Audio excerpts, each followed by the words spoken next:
Simi, should we start? Yes? Yeah, let's start. Okay, right. Good afternoon, everybody, and welcome to UK Jewish Fundraising Now number 4. Yes, the 4th of our live streams that we've put together to support those who work in the Jewish charity sector through the COVID-19 crisis. If I could ask those of you who are not guest speakers just to mute themselves for the moment, if that's okay. Yeah, that's great. And then I'll ask our speakers to unmute themselves when they are ready to speak.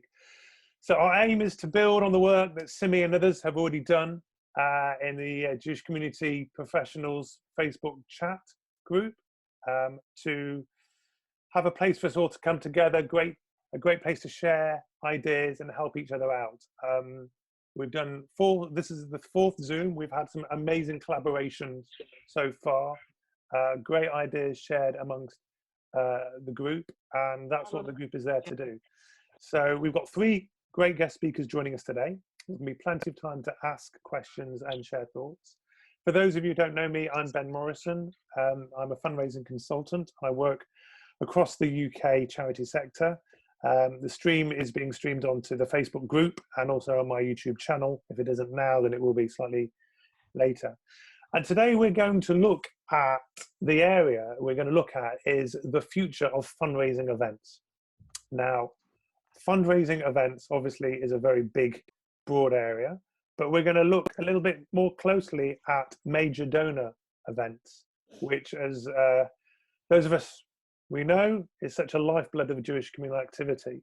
But before we hear from our speakers, I'd like to say hello to Simi to see how you are and what's been going on in the last 2 weeks. I know we had Tom Moore's 100th birthday, and we've had some interesting communal appeals launched. So I'd just be good to get your view on what's going on. Hi, Ben. Yeah, it's been an interesting few weeks. V-Day is always a special one in our house because we used to spend it every year at a day centre that my grandma volunteered in the East End, and hearing all the war stories and the peace stories. And we couldn't see people this year, but we managed to have the phone calls with those people instead. So it's making new memories is interesting in times, but it's lovely to be able to connect with people. And yeah, I think before we go into the events piece and what events are going to look like going forward, it's really encouraging to see that so many big charity appeals, Kisharon having been the recent one that's just ended, beating its target, replacing what an annual dinner would have been and the cost of an annual dinner with an online charity matched giving campaign is really interesting. And I know that there's really diverse opinions about whether these campaigns are good long-term versus the short-term surge you might get in income, and how you then steward people that you've never met or heard from before. So it's really interesting times that we're forced to work in this way, and I'm really intrigued to hear what's going on at Marie Curie, and then maybe that will open up some discussion on how people feel about what's going on with gifts at the moment, and those that need to do. So it's interesting to see what people are doing at the moment. Yeah, absolutely. And full disclosure, I was involved in helping Kisharon on that charity appeal. Well done, Ben. I did not know that. Very hectic 48 hours.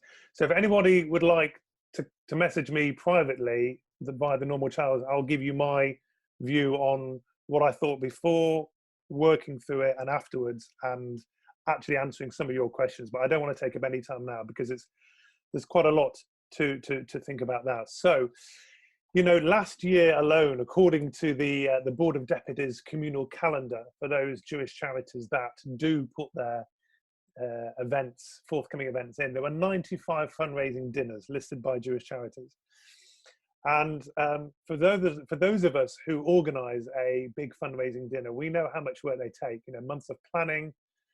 And for those who attend, we know that perhaps there is an element of donor fatigue slipping in. But these events are so important for income for our charities. And then there were all the other live fundraising events of all shapes and descriptions, you know, sporting events, etc. So moving straight on, first of all, delighted to be joined by Richard Roberts and Iona Baber from Marie Curie. Now, Richard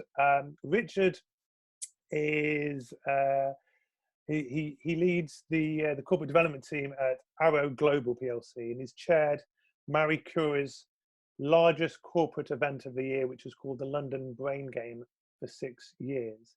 I think last year they raised over £500,000 from this corporate event, and this year the 2020 event was unfortunately cancelled. And Richard may just talk about that, because I think he called to cancel it early. And Richard also sits on Marie Curie's Great Wine Dinner Committee, which is a great committee to be involved in. Rich is also a former chair of the Saatchi Synagogue, is that right?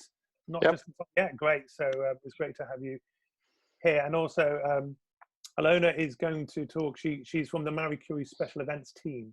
So they've got a really large portfolio of exclusive events for major donors.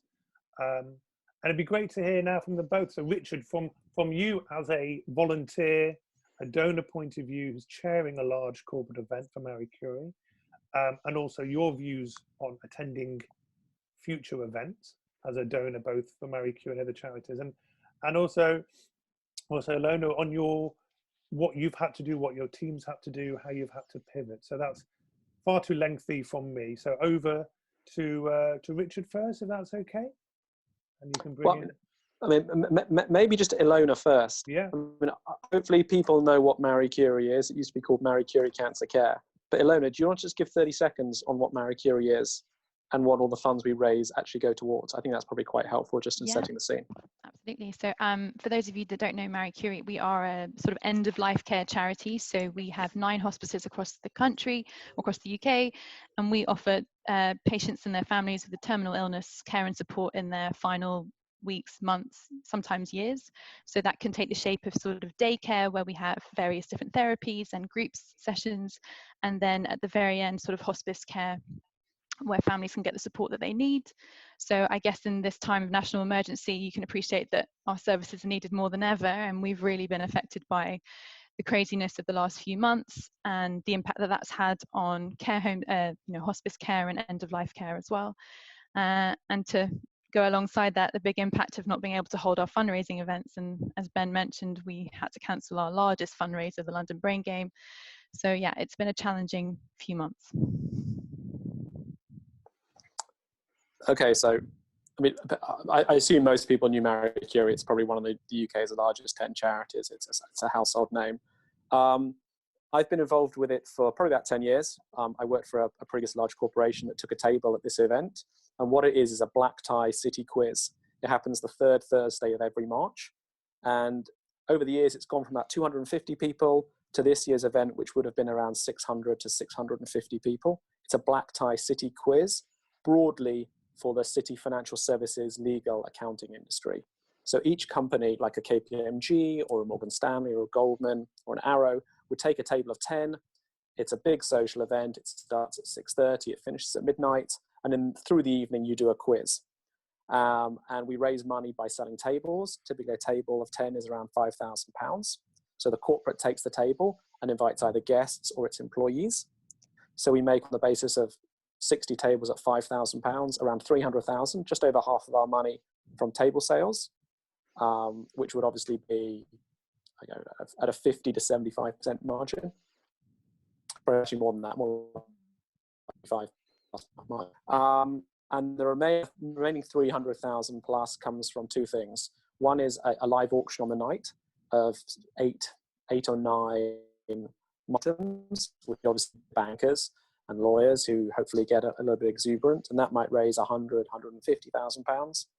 And then the remaining is a silent auction, a raffle, and a pledge, which might raise another 200,000 plus. So in total, you get to 600,000 or so, of which our typical cost to put it on are around 100,000 pounds. So from a margin perspective, it's good. From a scale perspective, it's great.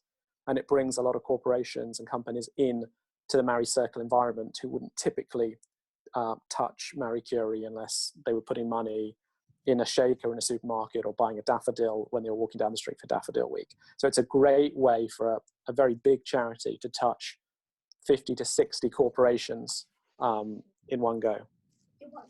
Sorry, I've got a child in the room.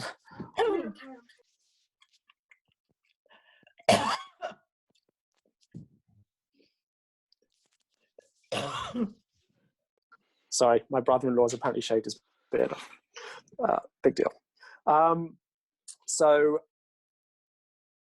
third week of March, we started getting inbounds from typically investment banks mid-February saying, we're seeing what's happening. How are you going to play this? And we noodled on it for about a week, and ultimately we cancelled the event. Elena can correct me, 3 to 4 weeks before the event, just on the basis that people were flying in and out, and we wanted to minimize our cost breakage. It was a heartbreaking thing to do, but clearly it was the right thing to do because we couldn't have held it on the 19th of March. I guess a couple of learnings were, don't refund the money, don't offer the money back to people. I mean, if these were individuals, I get it, but investment banks and law firms do not need the money back. So we told them we'd update them, or we'd push it to next year, we'd do it later in the year. And on the whole, the feedback was excellent. Frankly, for £5,000 to Goldman Sachs or KPMG is a drop in the ocean. I think the second thing is, I think going forward, we have to be very careful about what cost we commit to, or fit some money to the venue, which was the brewery on Chiswell Street. Fortunately, we hadn't prepaid everything. Because we cancelled relatively soon pre-event, we had some broken deal costs. And then the third thing we did, which we held an online auction a couple of weeks later of some of the auction items which we thought either had a sale by date or worked online. Now, these were none of the large prizes that might go for 10, 20, 30,000 pounds. They were things that typically went between 500 and 5,000. And I think we raised about 60 or 70,000 pounds from doing that. So at least it got the momentum, it got people bidding, and that broadly equated to what we might have got from a pledge.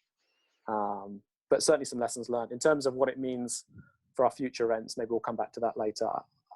I haven't really thought, if we can't do this going forward, what does that mean? My hope is we obviously can, but we have probably more time to think and probably some more expertise to take into account before we think what the future of this kind of event looks like.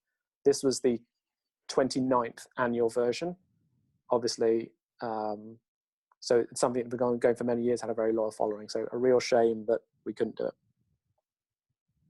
Ben, is that helpful as background? Yeah, absolutely. I don't know, do you want to, from the event organizer point of view, about how, it'd be interesting to hear your views about how this, obviously you've had to postpone, cancel this event, but managed to get some income from it. But how does it look for the rest of your events calendar and for your team as well? And how has the team gone around making these changes? Yeah, absolutely. So we've currently cancelled all events until November. So actually, annoyingly, springtime is our busiest time of year. So the London Brain Game is one of them, but we were due to hold 4 corporate fundraising evenings between March and May. And 2 of them are our biggest fundraisers of the year. So we're talking a lot of income lost. I think our team were particularly keen to kind of react as quickly as possible when we made a decision about the London Brain Game. And so, as Richard mentioned, we launched the online auction just at the very end of March, and it ran for 2 weeks into April. Now, we'll be very honest, it raised £62,000. I think we would have raised more at the event, but like Richard said, we didn't have all of our best lots in, but it did help to generate some income at a time when nothing really was coming into the charity pot. Alongside that, we asked guests that were due to attend to make a donation, and we extended that to our wider special events database, and we raised about £70,000 in pledges and donations over the last couple of months to go on top of the auction. I guess what our team have been busy doing is negotiating with venues and suppliers. That's been a challenge, I think, because we made the decision to cancel the London Brain Game just before the official government lockdown on the 23rd of March. We were in a slightly different position, I guess, since then, when it's no longer possible to hold events. We've had a bit more of a bargaining position. But I guess what's worked in our favor is that the events and venues and the venues and suppliers that we work with, we have a long history with them. So these tend to be, as Richard mentioned, long running annual events. So that gave us a bit of scope and a bit of bargaining. What we did do is move them to events that were due to take place into the autumn. And then I think as this situation has progressed, that's becoming less and less likely. And I remember a time when we thought, oh, we may be able to hold an event at the start of the summer or perhaps at the end of autumn and winter, and now that's looking less likely. But yeah, we're trying our best to reduce costs as much as possible. And the online auction was a new thing for us. We'd never tried anything like that. Our events team didn't have any virtual event experience or doing anything of that kind. So yeah, a good trial. And as Richard said, lots of lessons learned. Right, excellent, excellent. Simi, do you want to jump in now with something, and then we'll open the floor afterwards? Yeah, I mean, I just wanted to know if you'd seen anything in the wider charity sector that you thought was really great innovation during lockdown, because everybody's now having to learn digital technologies, the way that this meeting is happening, and having an online appeal isn't necessarily new for most charities anymore. So I was wondering if you'd seen anything that you're now toying with in terms of ideas. You said that your auction was an innovation for Marie Curie, and I just wondered if there's anything else that's piqued your interest or imagination at the moment. Yeah, I mean, slightly different tack, but what we did introduce over the last couple of weeks is a sort of exclusive online briefing with our CEO, Matthew Reed, for some of our most influential supporters. So that's something new that we've tried. It's every month. It's a chance for our key supporters to join him for this web session where they can ask questions and find out about Marie Curie, what our latest position is, how coronavirus is affecting us. So a bit different to our usual events, but I guess a nice engagement piece that we haven't tried before and on a Zoom platform, which we're now all becoming so familiar with. I guess in terms of other charities, I know Great Ormond Street did a virtual event last week, which was pretty well received. I think the challenge I'm hearing from the special event sector is converting it into fundraising. I think they've often been quite a useful tool of entertaining supporters or perhaps informing them about what you're getting up to as a charity, but actually converting that into donations is the challenge. And I think we would all love to have a Captain Tom story. I think he's galvanized the nation, but yes, I'm sure lots of exciting opportunities will come up over the next couple of months as well as we see what more and more charities are doing. Yeah, and what do you feel like you've learned about your donors in this time? Because that, for me as a fundraiser, has been so interesting, and there have been some surprises, both pleasant and unpleasant, but I'm just really intrigued as to what your experience has been there. Yeah, good question. I think my tip would be to sort of be honest and upfront with supporters. I think we at Marie Curie work very closely with committees, and I think initially we were sort of protecting them a little bit, thinking, oh, what's the worst case scenario? And actually they wanted to be informed right from the beginning what's happening, even if it's not a very promising picture, just to share with them the realities of what Marie Curie is facing and what our events program looks like for the next 12 months. We've had some very interesting ideas in terms of new fundraising activities that we might be able to try, which I don't want to question anyone's imagination, but all sorts of things. But also I think, this is a difficult time for everybody personally, that, most of us know somebody that's affected by this. So to be thinking about Marie Curie and picking up the phone and calling me and saying, what can I do to help? That's been amazing. And I think the longer this goes on, the more calls I'm getting, and people are really keen to do something. People that would have been attending our events can see what we're facing and want to help. And that's great as a fundraiser. I've got a couple that I've learned. The first one is, if people have alcohol in their hand, they are much more generous. Okay, so you put these people in a room on an event and you give them dinner and alcohol and a sense of environment, and they will be far more generous than they ever would be normally. The next step down, if you can't do that, is you've got to call them, you've got to connect with them personally. If you send them on a distribution list or a blind copy, the chance of getting anything in an environment like this, where there are many demands on their time and their money, and frankly, everybody is going to be poorer coming out of this. I mean, I know the Jewish community is, I'm Jewish, so it is in a very fortunate position broadly, but everybody's going to be poorer coming out of this, and they're going to have more demands on their time from more and more charities, etc., etc. And then the lowest common denominator is just the email, which is very difficult to make any connection with people And if you get anything from an email, you've done well. So I think it's about prioritization and then finding a way to reach out in whatever way you can now, but then going forward to engage people to donate, whether that's setting up private dinners. So when we come out of this, a dinner for 10 donors with the charity chairperson, or with an interesting speaker and the charity chairperson, getting people in a room and talking to them one-to-one is gonna be important. Unless someone has a very deep affinity for a charity, I have found in doing Marie Curie and many other charities for the last couple of years, getting them to do it without being face-to-face is very, very difficult. Yeah, so it's that personal touch. Richard, I think that's very, very wise words from someone who's been involved in a number of charities. So unless we can find a way of sending booze to everybody's front door, which I'm sure we can, I'm sure there are, opportunities there to send everybody has a drink at the same time. But no, thank you both for the time being. We're going to come back and ask, and we'll get the group to ask some questions. So that live contact, and particularly as Jewish people, we do like to have a chat and face to face. And delighted to introduce our next guest, Ivor Badil, who's a writer.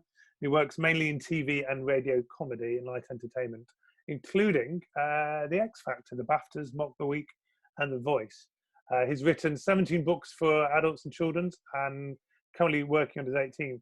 And I met Ivor actually back in 1991 when he came to my parents' house in Leicester for Friday night dinner, but that's not the connection today. The connection is when we worked on a charity event a couple of years ago together with the Jewish News called the Night of Heroes, and Ivor helped David Williams become a very Jewish version of himself, a very Jewish version of David Williams. So it's fantastic you've joined us, Ivor. Thank you so much. And as somebody who works in live entertainment, live events, it'd be great if you could sort of share some wisdom or some thoughts that perhaps the people on the call who are responsible for live events, although slightly perhaps different than a studio audience laughing to comedians, but maybe there's just something that you can share with us that perhaps we can take away.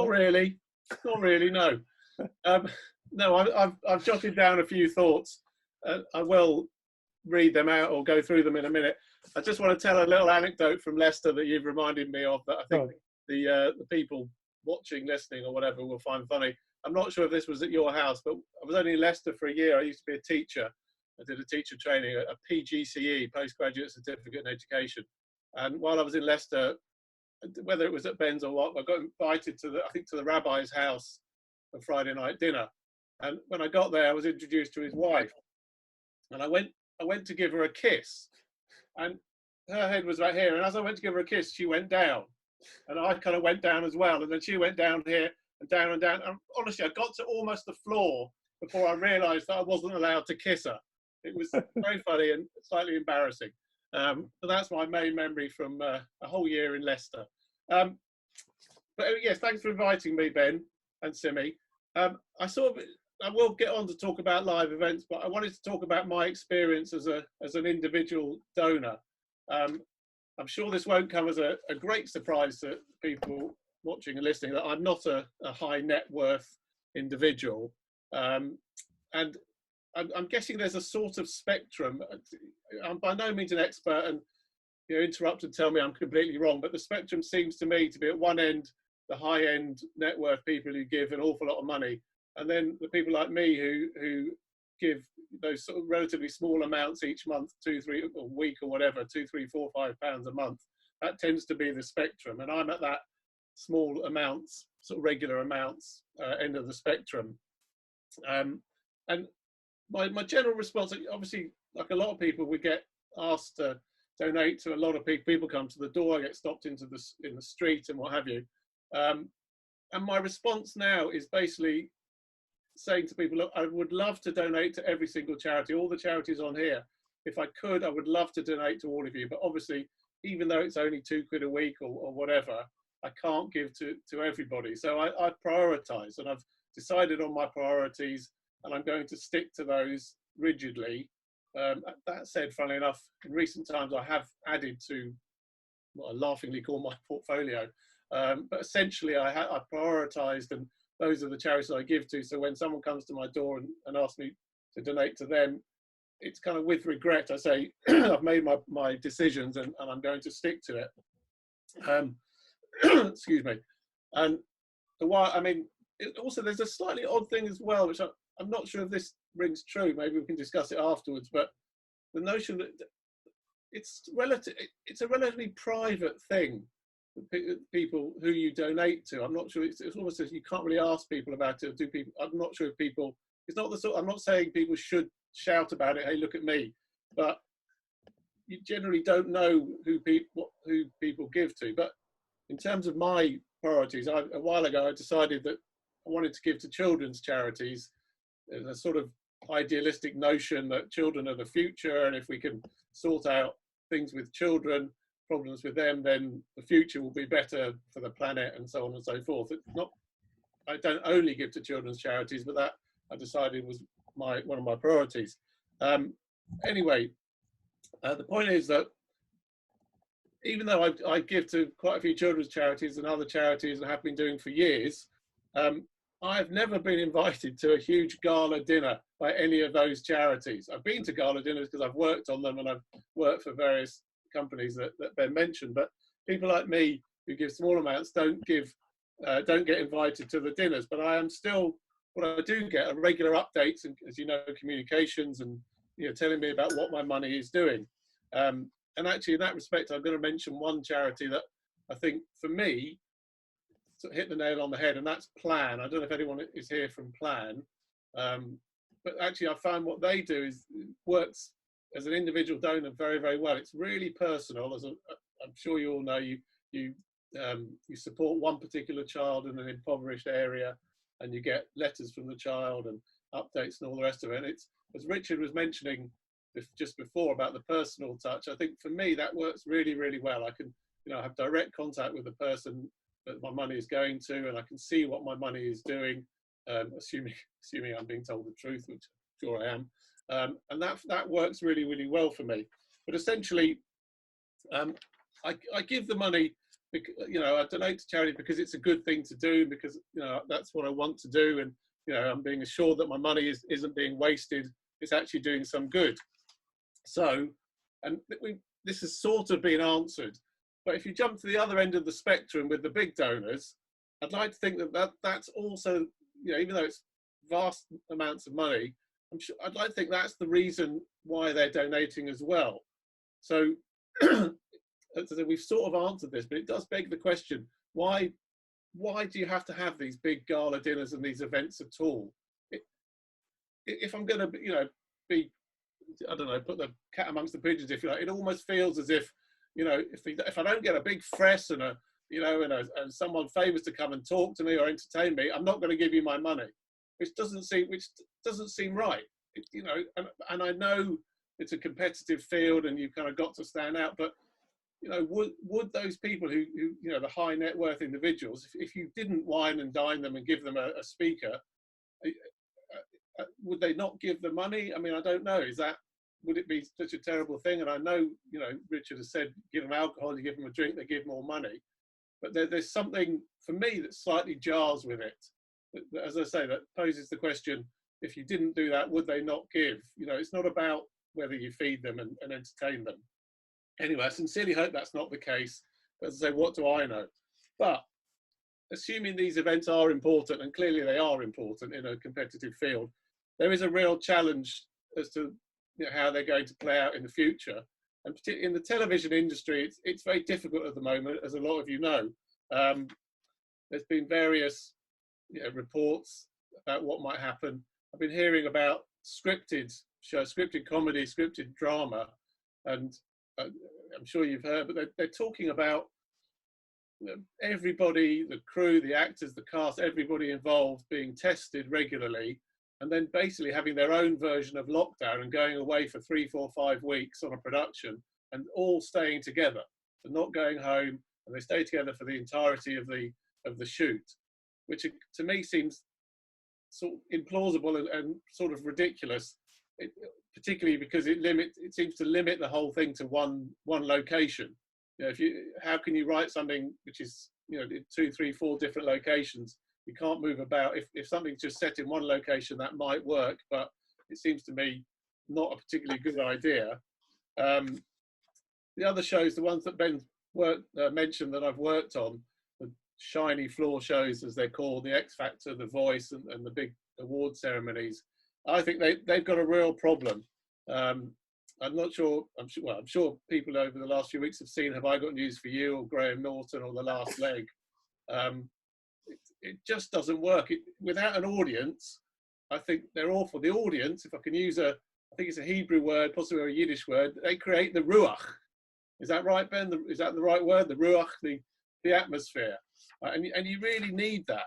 You know, even though you could do the X Factor and Britain's Got Talent, you know, in terms of the format, with X Factor, you could have people singing and people at home voting or whatever. But the actual show itself, it's an entertainment show first and foremost. It's not really a music show. It would suffer so much. It would be so hollow without an audience that I really don't think they should bother.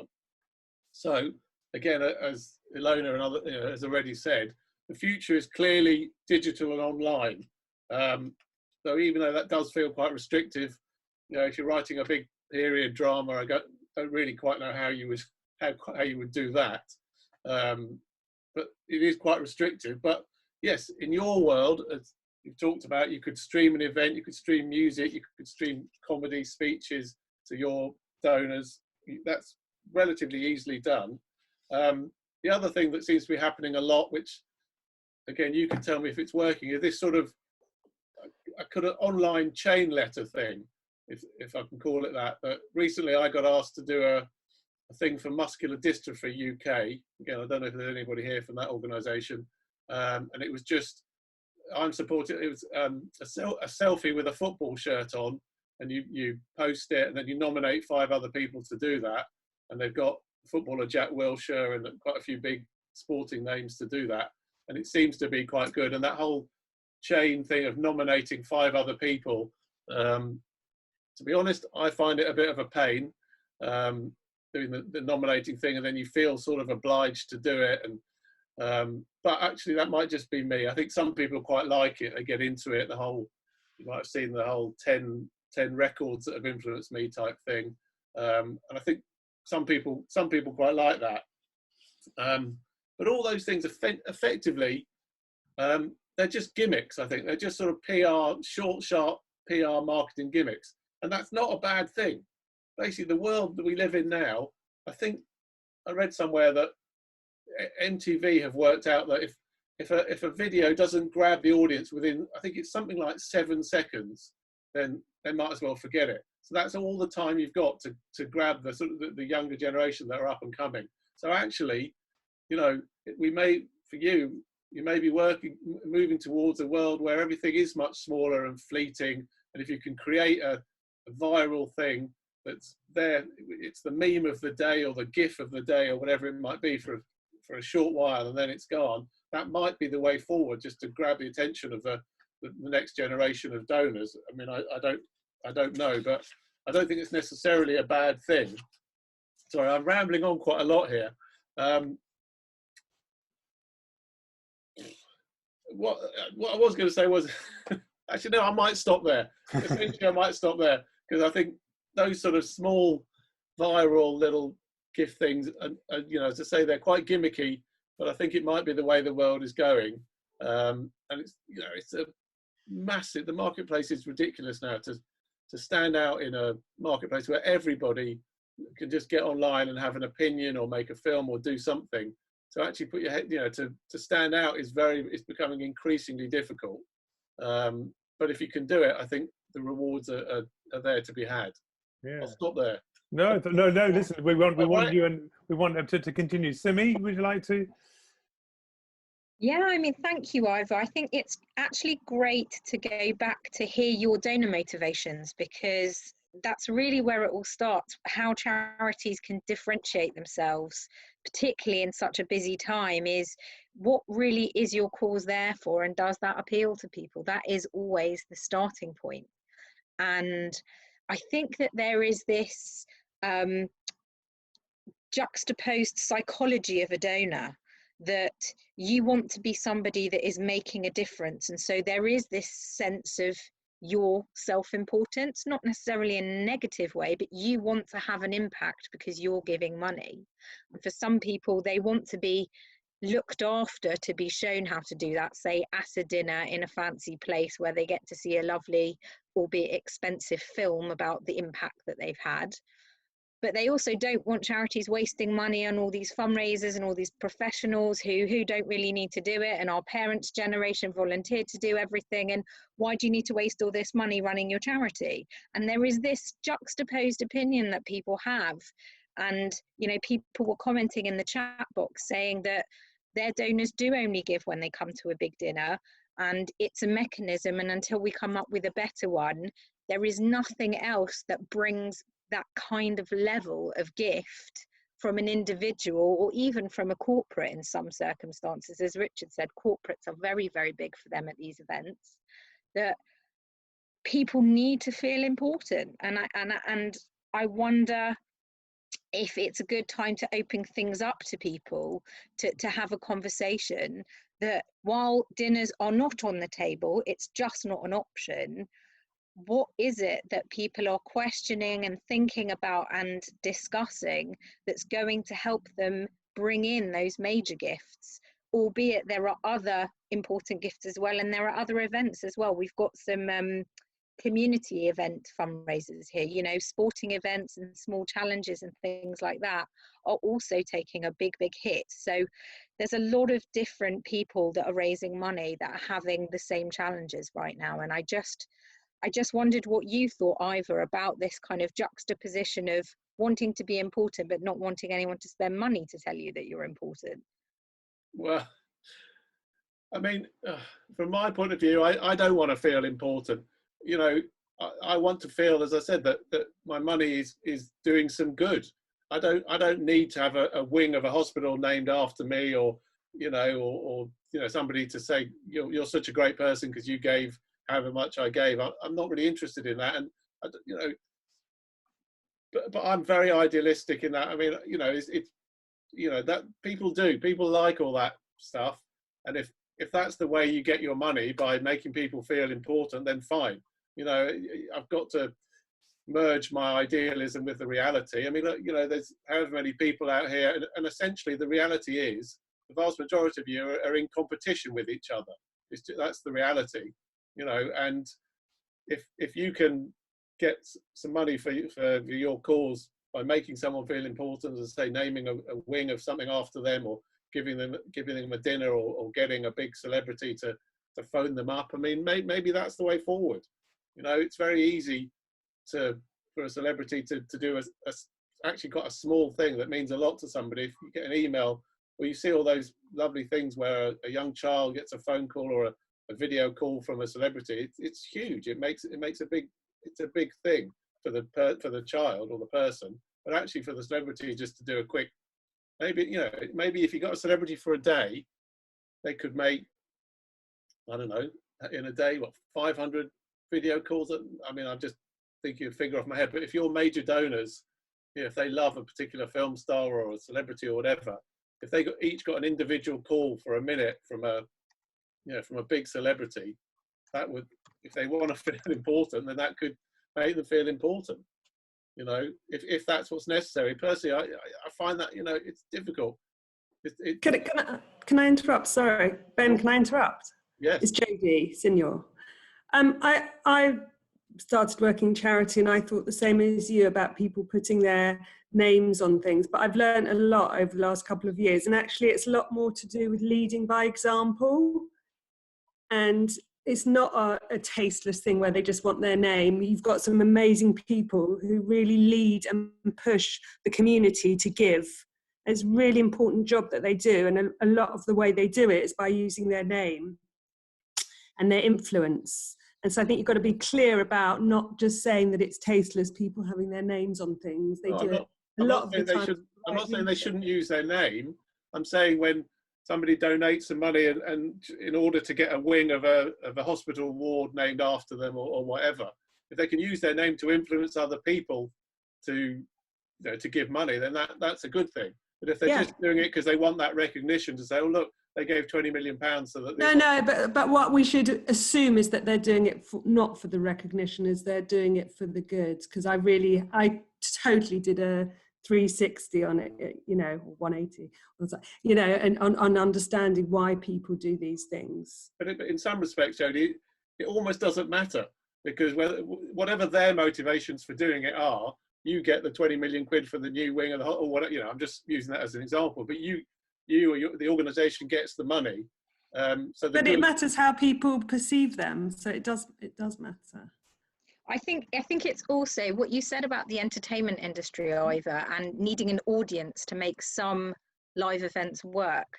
I think that if you took out audience and used the word community and a sense of community, I think that's how Jewish giving works. I mean, people give for their own reasons. Some people probably give a fortune and nobody's ever heard their name before because that's the way they like to give.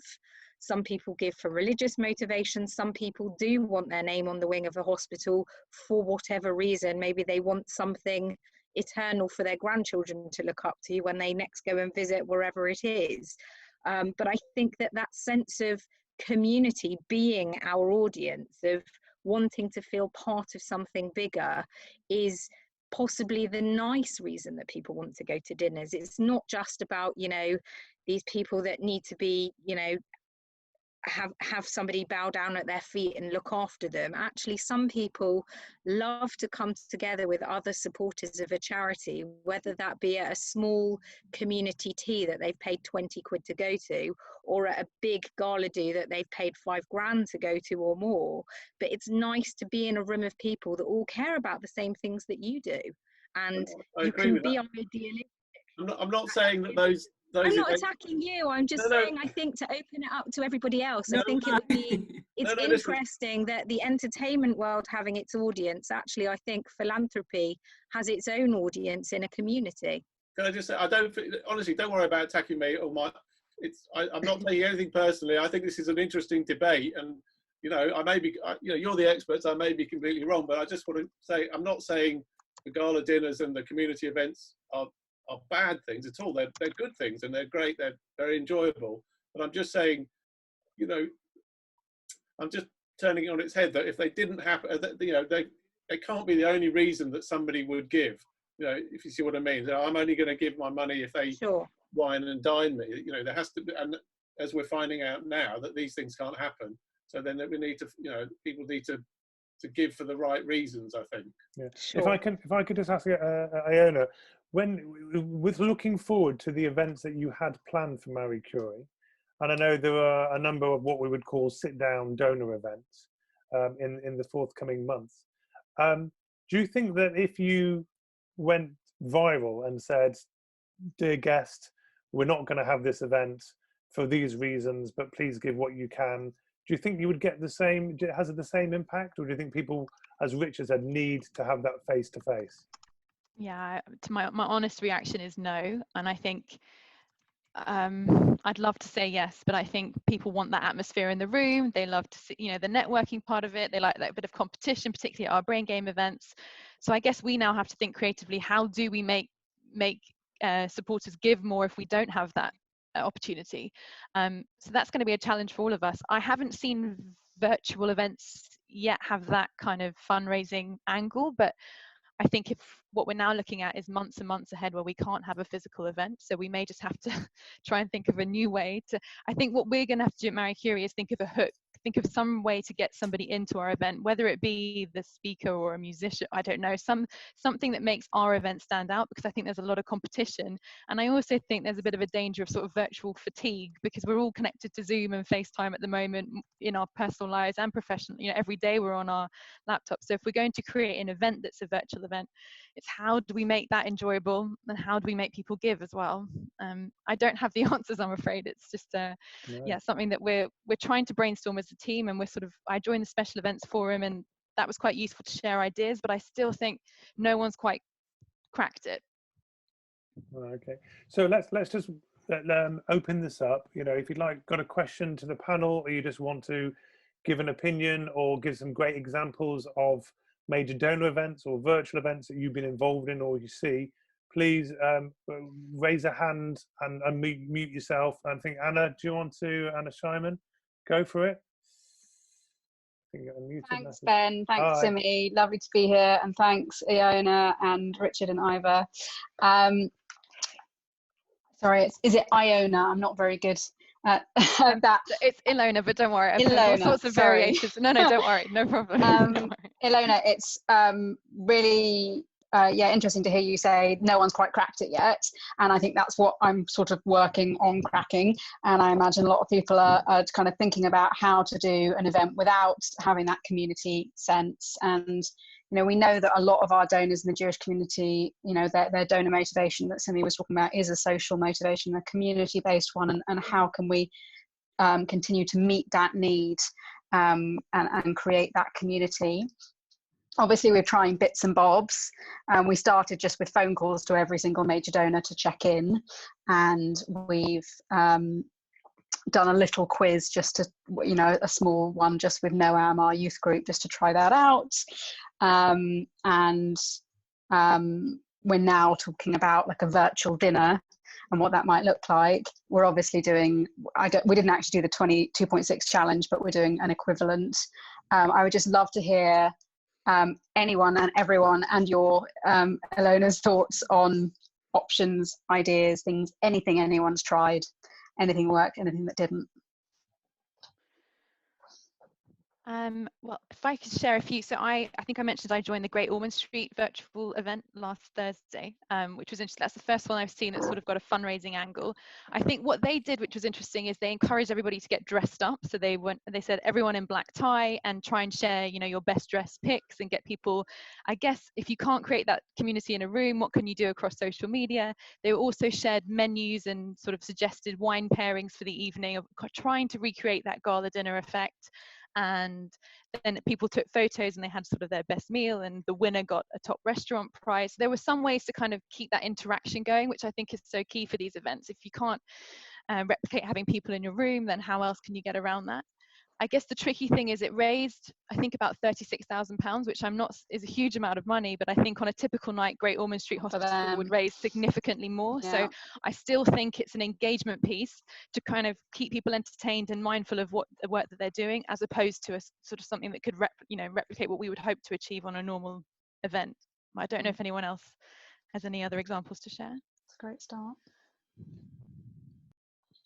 I think it's also worth remembering that this is still new for everybody, and that sense of panic is still there. Every time there's going to be a big announcement from the government, people are waiting with bated breath for what the message might be, confusing as it may be, but people don't know what their new normal is going to be yet. And I think as it sinks in for our donors that they're not going to have dinners to go to this year, they will think responsibly. I truly believe, because I'm an eternal optimist, that our donors will remember that they gave us X amount last year and we're going to need that amount, if not more, this year, but we're not spending a fortune to try and raise it from them. And it might be a really interesting learning exercise for charities and for donors to see what charities really matter to them and the real impact of their gift without having to spend a fortune to raise it.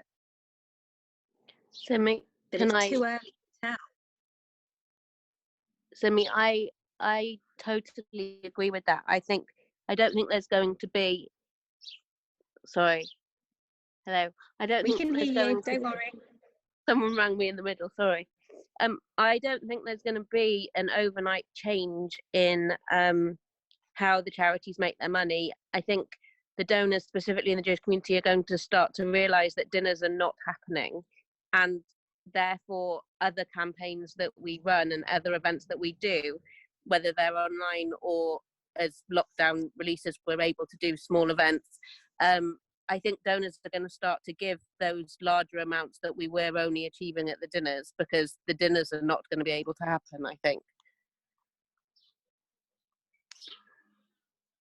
Can I speak? Sure.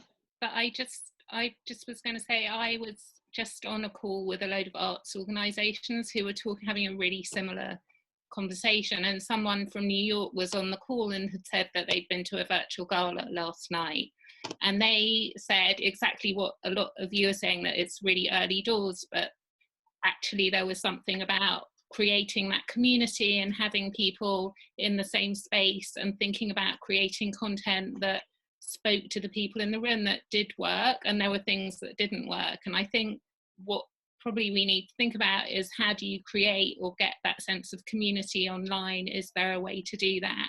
And I think there probably is, but we're still all learning about the technology and what technology to use is, and how we can adapt that to work for fundraising events. And I did also mention in the comments, I don't know if people saw Saturday Night Seder, which was a piece of content that was created in the States, and it raised $3 million for COVID-related charities. And I know it's COVID-related charities, but again, it's thinking about really creative content that was really specific to a moment in time, that brought in a load of stars, and people could give a high level or a low level, but it really was relevant to the moment, and they made an event of the content. And so I think there's something about creating things that are really interesting, because people are at home, they want to watch interesting content, they want to be engaged, they want to hear stories, and that can be stories about charities, or it can be stories about,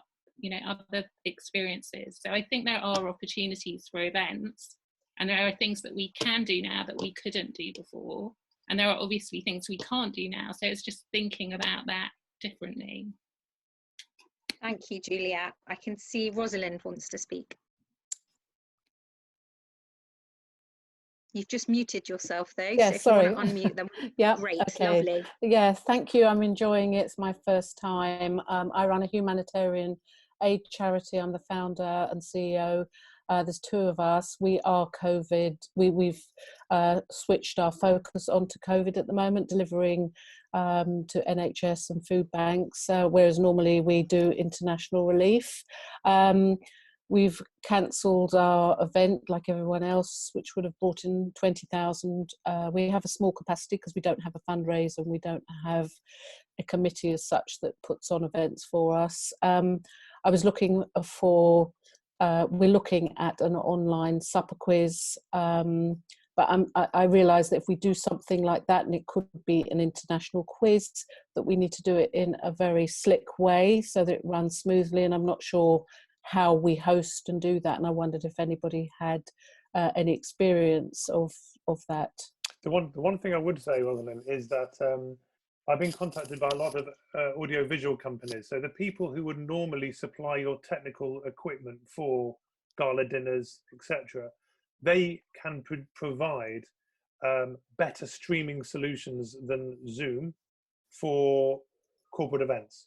Oh, this is what they do all the time. It's just we don't perhaps engage with them in that way. Okay. So I think there's something like that to look at, because I've attended a couple of quizzes that haven't been great because they've been too amateur. I think we're going to, you know, we're used to this grid format and people speaking, but I think, as somebody said before, we're going to get a bit bored of this coming up. So I'd think about audiovisual companies. I don't know if anyone else on the Zoom can recommend or wants to promote themselves as someone who can help Rosalind with that, but I was just going to say Riverside Studios Studios are doing a quiz every, I think it's every 2 or 3 weeks, and they're using them as fundraisers, and they're brilliant. And they get the guy who runs QI writes all the questions.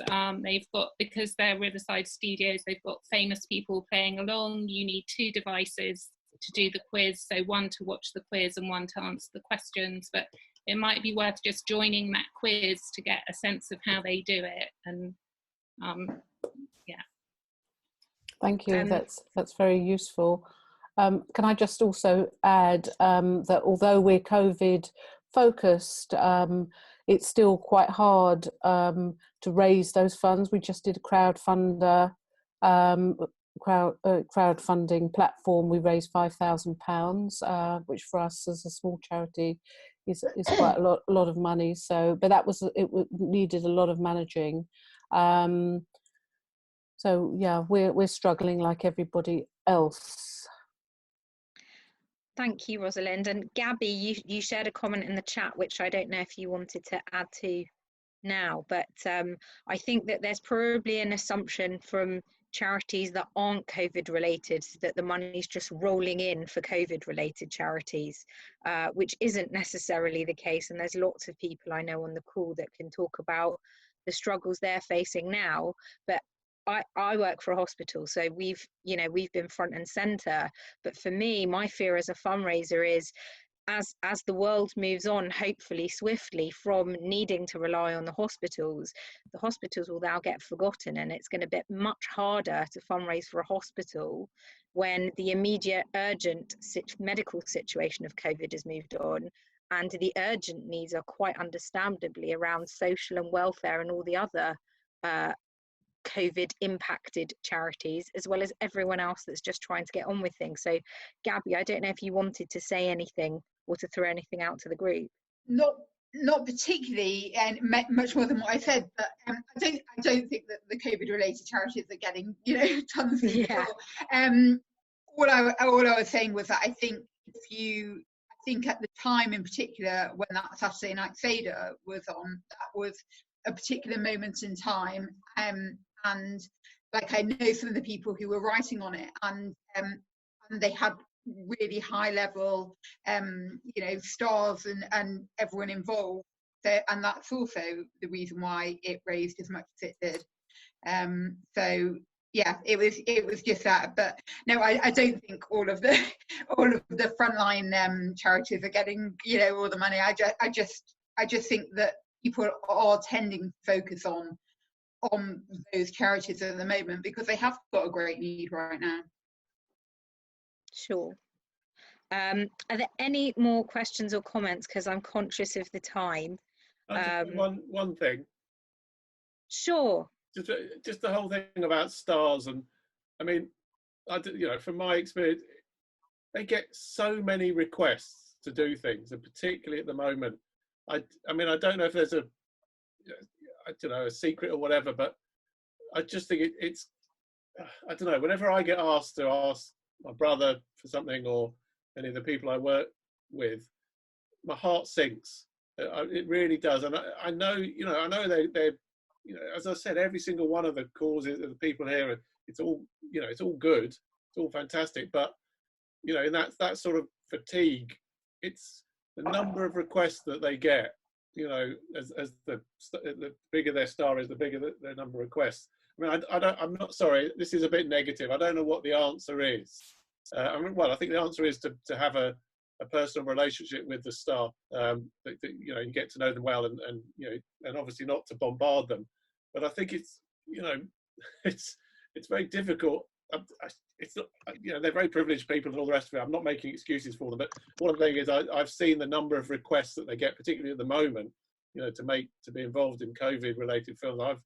I've been asked to. I've written one for the NHS, and I've been involved in two for two other charities, which is fine, but it all takes a lot of work and a lot of effort. So I think the whole relationship with a celebrity or a group of celebrities is something that needs to be handled sort of delicately, and as I'm sure you do.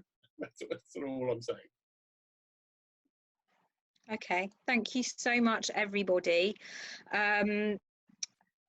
Thank you everyone for joining us today. I mean, the events picture, I'm sorry if anybody's disappointed that we didn't have some magical answer. I don't think anybody in our sector has quite found that golden goose yet, but I would love to think that if it was me, I would share it with you, and that a lot of you would do the same.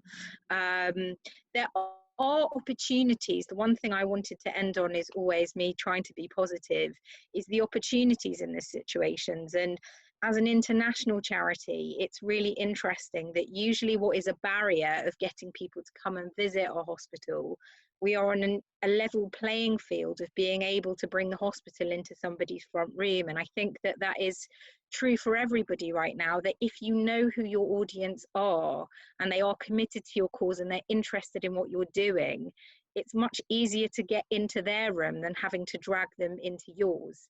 The question about how much money we will get out of them, I think is a longer term thing than what we can do right now. And it will be really interesting to check in with everybody in a few months' time and see if things have moved on at all, and I really hope that they have. So I just wanted to say thank you so much to our speakers and to all of you for being so open and honest, because that's what we put these sessions on for. It's a space for all of you, and thank you very much.